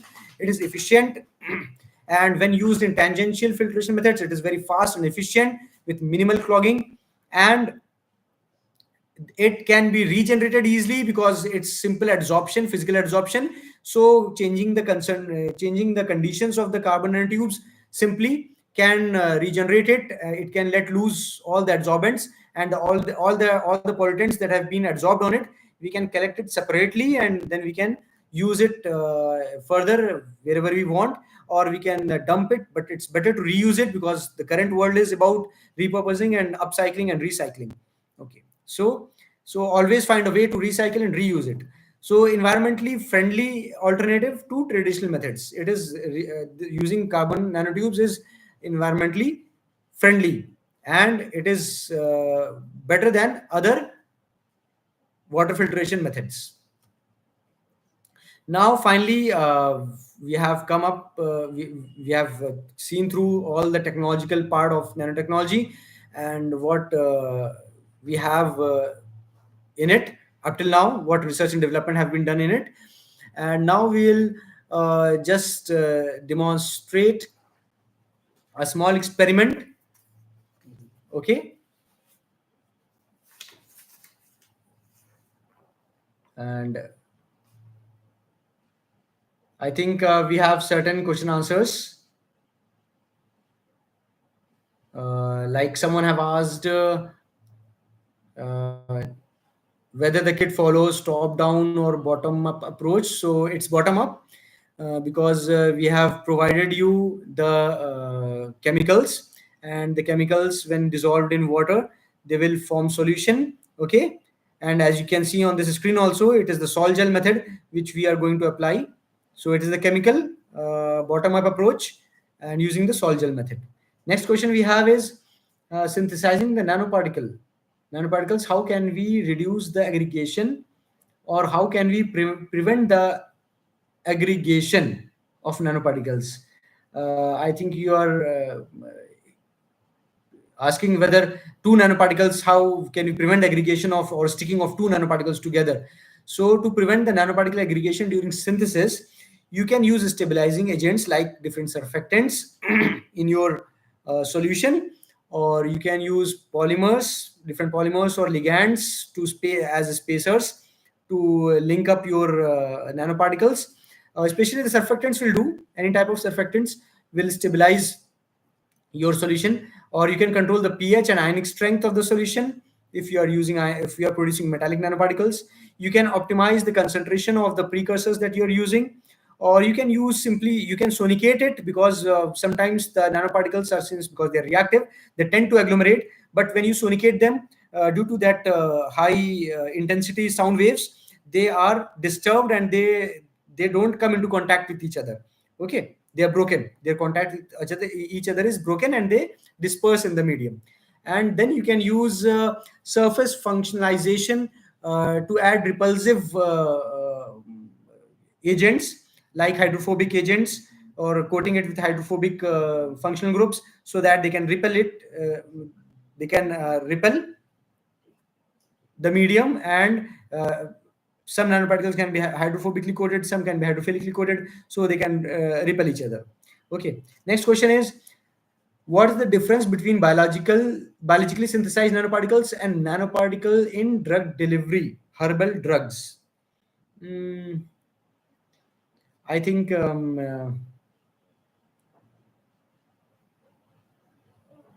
nanoparticles in drug delivery are different. Then I think these are two different things. When you are synthesizing nanoparticles, biological method will be when you are using some biological source like plant, animal, or microbes. Okay, when you are using that method for synthesizing nanoparticles, no matter what use you are going to do with it, you can use it for drug delivery, you can use it for solar cells, you can use it anywhere. You can use it in electronic circuits, you can use it for making sensors. So whatever you use it, it can be biologically synthesized, it can be chemically synthesized. Now, the second thing which you have asked is nanoparticle in drug delivery. So, like herbal drugs, especially. So, when you have synthesized the nanoparticle, okay, by any method, whatever method you have chosen, you have synthesized it. Now, when you are uh, reacting it with your herbal drug, for example, you have a plant extract. Okay, you are now mixing your nanoparticle with the herbal drug.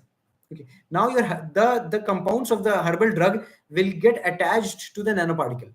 Okay, now if you have designed your nanoparticle in such a way that a particular molecule only gets attached to it and gives it a particular property, then that's fine. Or else a wide array of molecules will get attached to your nanoparticle. Okay, so if you but again, if you engineer it for a specific purpose, the cost will go high. You have to use specific binding agents or antibodies or specific molecules to as a binder agents, certain groups. So the cost will go high. And if you're using the extract directly, it will also work, because ultimately your molecule of interest will most probably bind, and that you can check using FTIR, or you can check using various efficacy protocols, like you can check microbial activity of your herbal drug, or whatever purpose. For example, if you are using it for some, like for treating cancer, you can check it on an animal model, whether your produced nanoparticle are working or not. So you can determine how your nanoparticle is behaving after you interact your nanoparticle with the herbal drug. So producing herbal drugs, or nanoparticle coated herbal drugs, is a different thing, and synthesizing it biologically is a different thing. Yes, you can synthesize your herbal drugs in one go, like in one pot. You can synthesize a nanoparticle using a particular plant. For example, say tulsi. Tulsi is a famous Indian plant, or a neem plant, Azadirachta indica. So you are producing nanoparticles using Azadirachta indica, and in that nanoparticle, you will naturally get the drug, or you can say the molecules of the Azadirachta indica leaf components adsorbed on it, conjugated on it. So yes, when you are synthesizing um, nanoparticles using plants, you are somewhat synthesizing the drug also, the drug conjugated nanoparticle also. Okay, so the next question, we are moving on to the next question, which is, which functional groups are usually observed in FTIR spectra of plant mediated iron nanoparticles? Which functional groups are usually observed in FTIR spectra? So in FTIR spectra, you can observe whatever molecules are present in it. Basically, the organic molecules have hydroxyl groups, carbonyl groups, ester or ether groups. Okay, or the amine groups of proteins, the aromatic groups, or the double bonds, triple bonds. So these can be observed. Um, which functional groups are usually observed in FTIR spectra of plant mediated iron nanoparticles? So why you want to be specific about it? You can explore the whole spectra, whatever you are getting. If you are getting something in your spectra, you can check what peaks you are, because every peak is important. So you can see, and you can see when what peaks do normal nanoparticles have, what peaks your plant extract might show, and what does the conjugated product will show.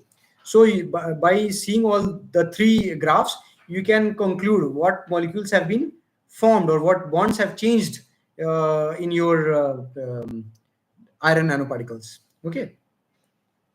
Spectroscopy is the same mechanism we use in spectrophotometry or calorimetry. Yes, it is similar to spectrophotometry, but calorimetry is different, a little bit different. Spectroscopy, spectrophotometry, and calorimetry are related somehow, but they are quite different. Spectroscopy is a broad technique to study and observe. It is basically the observation of interaction of light with matter. Okay, so that this light can be UV, IR, radio waves, okay, microwaves, all the magnetic spectrum starting from X-rays. And spectrophotometry is the measurement of spectroscopy. It measures the amount of light absorbed, or generally all the spectrophotometer follows spectroscopy. Okay, and then calorimetry measures change in temperature, change in heat during a chemical or physical process. So it does not measures the interaction of light. Okay, so it measures the temperature difference, the heat. So next question is, how does DLS differentiate between single nanoparticles and aggregate clusters in green synthesized nanoparticles? How does DLS differentiate between single nanoparticles and aggregated clusters in green synthesized nanoparticles? Actually, when I was telling about DLS, I told that it is very difficult to differentiate between aggregated nanoparticles. If a nanoparticle is aggregating, so DLS will tell you the size of the aggregate as a whole. So for differentiating it, you can sonicate the sample and then you go for DLS. Okay, or you can it will appear as a large crystal, so you can freshly prepare the nanoparticle and then check it quickly, or you can again use surfactants so that your nanoparticle do not agglomerate in the end product. You can suspend your nanoparticle in a suspension. You can form a colloidal suspension of your nanoparticle so that it does not aggregate. Okay, you have to stop the aggregation because DLS cannot differentiate between single nanoparticle and aggregated nanoparticles. Can nanoparticles be used to cure autoimmune diseases? Autoimmune disease, yes, if you can design it. Yes, if you can design nanoparticles, they hold potential to treat autoimmune diseases by targeted drug delivery to immune cells, or by modulating immune response to reduce inflammation, or delivering telerogenic agents to retain the immune system. However, most applications are still in experimental or clinical trial stage, so nothing is in the market yet. So it's a good topic.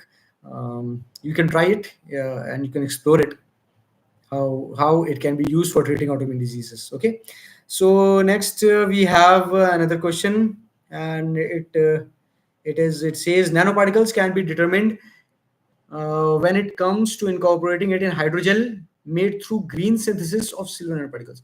Nanoparticles can be determined when it comes to incorporating it in hydrogel made through green synthesis of silver nanoparticles.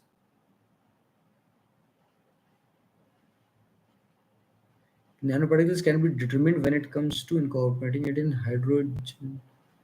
Do you mean to determine the size of the nanoparticle? Yes, it can be estimated using DLS, or you can confirm it by UV visible spectroscopy also, by FTIR also, by TEM or SEM, by any of the characterization method, you can confirm it.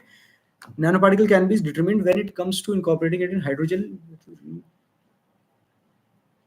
So you are incorporating silver nanoparticles in hydrogels, and those silver nanoparticles were synthesized using green synthesis. So yes, you can determine it. You can want to check the stability of the hydrogel. You can check it in DLS. You can check the stability of your colloidal hydrogel, how it behaves. Yes, you can do it using DLS. Okay, and if you want to check the size, or you want to check the functional groups, go for FTIR. Or if you want to check the size, you can go for TEM or SEM. Even XRD X-ray diffraction is also a good method to determine the size, but it's not very frequently used TEM or SEM, and it's frequently used and it's easily available also. These days, almost all labs, CSA or even good universities also have SEM and TEM facilities available. So we'll be now demonstrating this. These were the question answers that we did. There are numerous other question answers also, but it will take a lot of time to answer all of them. And we'll try to answer them, and we'll try to reach all the queries. We'll respond all the queries, uh, and we'll respond it to your mails or to somehow communicate to you. Okay. So we'll plan how we'll do that. And because there are a lot of queries, I'm seeing that there are so many queries, and we'll respond to each and every one of them. Okay. I hope your concepts for this workshops are all clear, and you're all geared up to produce nanoparticles and use it very, very uh, cautiously, because they are dangerous, because they possess a high risk of contaminating. They can nanoparticles can pierce your skins also. They can go inside your skin through skins. They can infect your lungs. So you have to be very careful, and prefer a mask. Whatever the kit, those who have ordered the kit, they will get a mask also. So ensure that you are wearing proper laboratory gear, the gloves and the masks before handling these chemicals. Okay. So be very careful, because doing science at home is risky, and be very careful when doing it, especially avoid any children to come in contact. Okay. Okay. Now we'll start the demonstration part.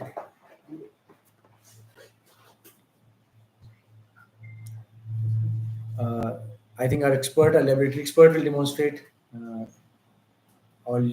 I think you all are ready. Yeah. Okay. Yeah. Please.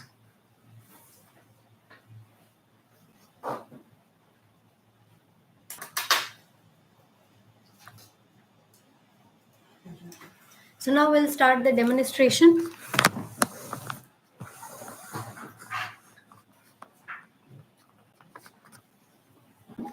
So these are the beakers.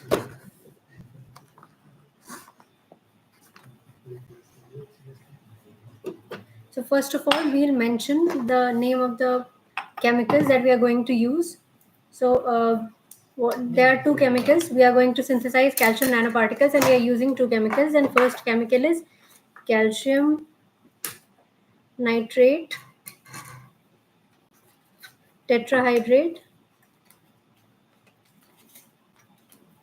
So why we are mentioning this on beaker, so that when you mix in water, you know what you are using. So first we'll weigh calcium nitrate tetrahydrate.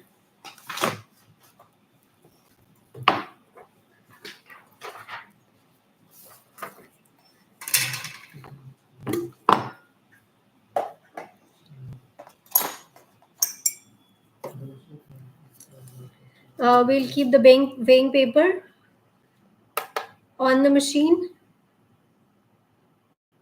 After that, we'll tear it, and we are, making 50 ml of the chemical. So we are using 5.90 gram of calcium nitrate tetrahydrate. This is 0.5 molar. So, and for 0.5 molar, we are weighing 5.90 gram of calcium nitrate tetrahydrate.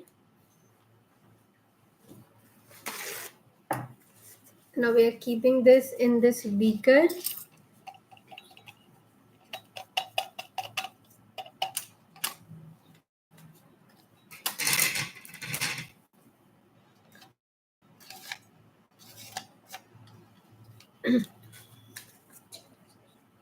And after that, we'll change the spatula, and we'll take another beaker.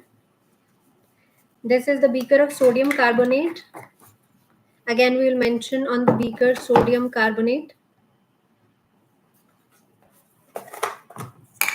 This is also 0.5 molar sodium carbonate, and we are making 50 ml solution of it. So we'll weigh So 0.5 molar for 0.5 molar sodium carbonate, we are weighing 2.65 gram of sodium carbonate.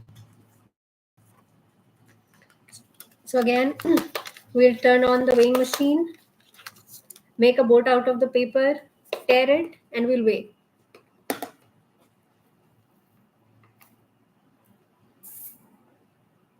2.65 gram of sodium carbonate.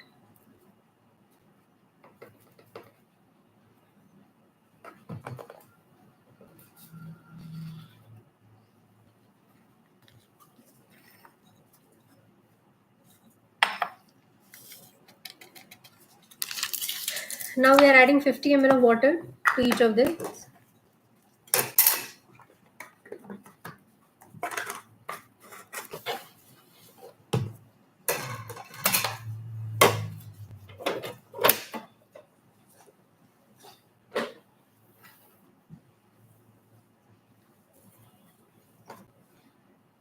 This is a measuring cylinder.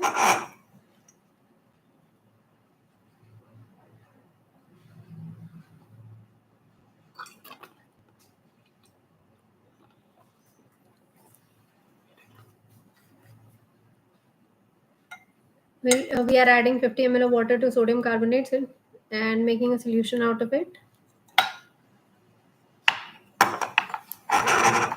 Stir the solution, keep on stirring it. So generally when we stir any chemical solution, we keep it on surface and then we stir it. While we are adding water in this calcium nitrate tetrahydrate.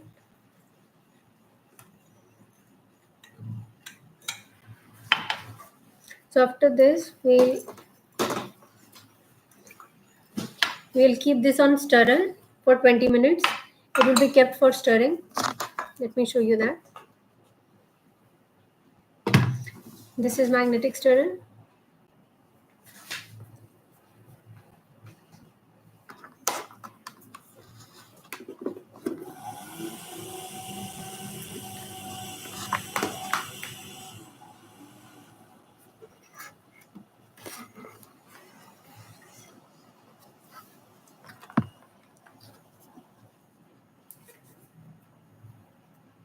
Magnetic beads.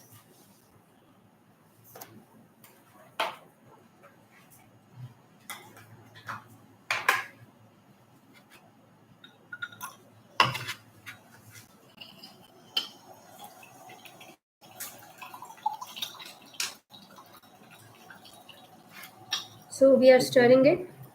We have to stir two of the chemicals individually for 20 minutes each so that it get mixed properly. And by the time this is getting stirred, we can't keep two stirrer here, so we'll keep on stirring this.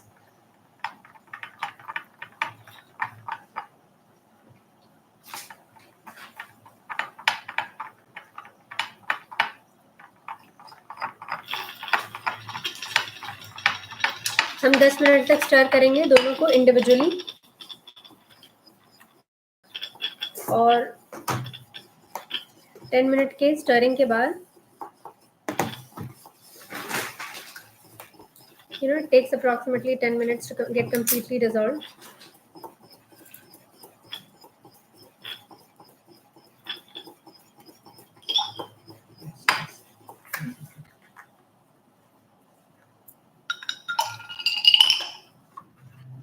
Since we are demonstrating here and we don't have, so the next chemical is being stirred now.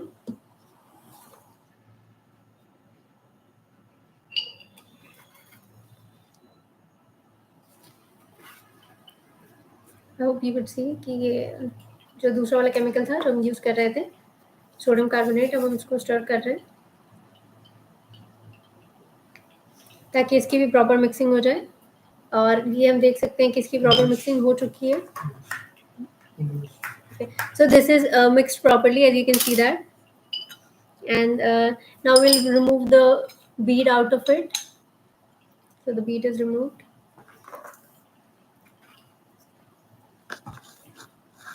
And while stirring calcium, sodium carbonate, we will add calcium nitrate tetrahydrate drop wise into it. We will titrate it basically. So we'll start the titration now. This is the titration setup. I hope you can see.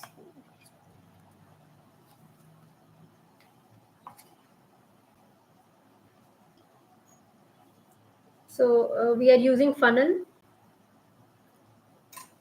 and with the help of funnel, we are pouring calcium nitrate tetrahydrate into.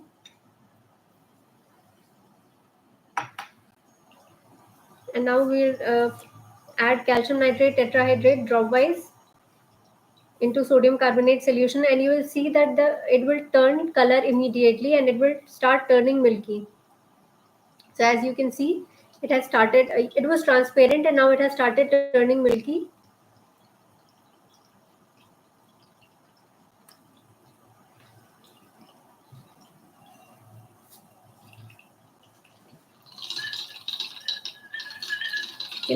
It's been put dropwise for 20 minutes, so we have already prepared the chemical for you so that you can see that. And for this is the chemical that is already being prepared by us, so that you can see that what happens after we are putting dropwise this, so that because it will take a lot of time. This is synthesis of nanoparticles, and of course any chemical procedure in laboratory takes time, so it will take time. So we have prepared it beforehand so that you can see it. You can see how it's turning milky, but for getting coming into this texture, it will take a lot of time. So we have prepared it beforehand. That we have in sodium carbonate, we have added dropwise calcium nitrate tetrahydrate, and it has turned into this color. It takes around 15 to 30 minutes for getting converted into this color. First we'll add dropwise, and then we'll keep it stirring for 20 minutes, and then it gets converted into this color. After that, after 20 minutes of constant stirring and adding calcium nitrate tetrahydrate dropwise, calcium nitrate tetrahydrate dropwise, we if you are if you're purchasing the kit, then you will be doing it by using filter paper, because you cannot have you cannot centrifuge it at home because you don't have centrifugation machine. But here we are using centrifugation machine for this purpose, so we'll centrifuge it. We'll show you the centrifugation process, how it is being centrifuged. So we are using 7000 rpm for 20 minutes for centrifugation of calcium nanoparticles.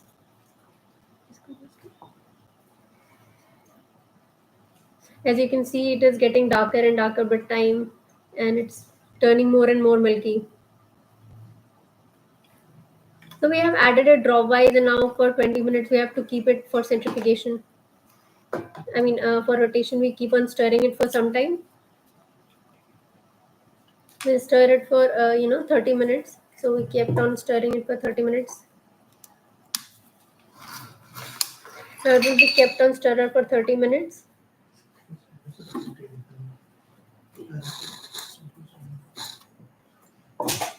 As you can see, it has completely turned the color, but yet it needs to be stirred for some time to get into this texture. Now this is the nanoparticle. I hope you can see the palette formed here.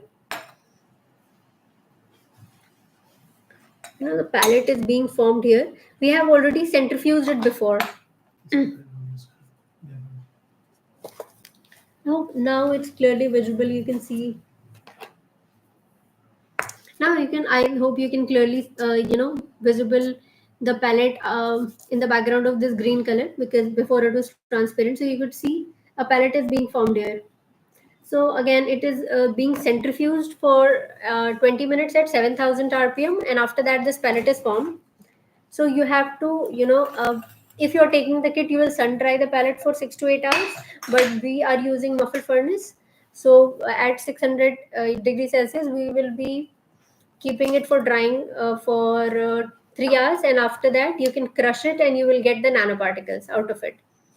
So this is the basic demonstration of how calcium nanoparticle is being synthesized. And in laboratory, it takes almost the whole day. whole day for synthesis of any kind of nanoparticles, but we cannot take your whole day for synthesizing nanoparticles. So we have prepared all these things beforehand so that you could see it. And if you take the kit, you will be able to perform it at your home.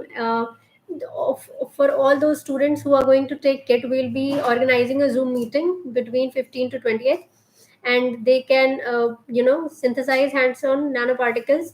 We'll guide them in synthesizing nanoparticle. They can do it on their own at sitting at their homes, and then you will be able to see how nanoparticle is being synthesized and all those things. See how you grind it and you will get the nanoparticles, and you could feel it, that how nanoparticle is synthesized and what is the purpose. I mean, if you have learned this, I mean, you have attended the whole session, now you know what is the purpose of nanoparticles and how important this sector is, how booming this sector is, along with the important sector, because there are so many things nowadays in medicine, or in energy or in solar, everywhere nanoparticle is being incorporated.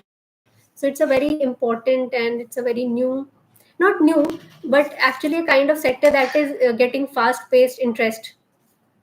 So please, take the kit if you want to do hands on, because kit is, for students, hands on is very important. Maybe you have learned things theoretically, but until unless you don't do it practically, you won't be able to understand it properly. So do that.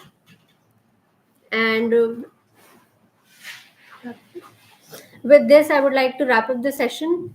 So, all the students who yet want to take the certificate or want to take the kit, any kind of certificate, soft copy or the hard copy of the certificate, or you want to take the kit, the link is shared in the community. Go there, fill the form, take the kit or the certificate, and it will definitely help you a lot in enhancing your CV.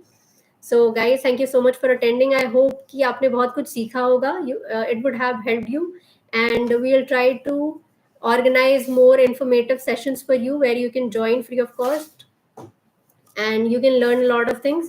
So, thanks a lot, all of you, for joining. Happy learning.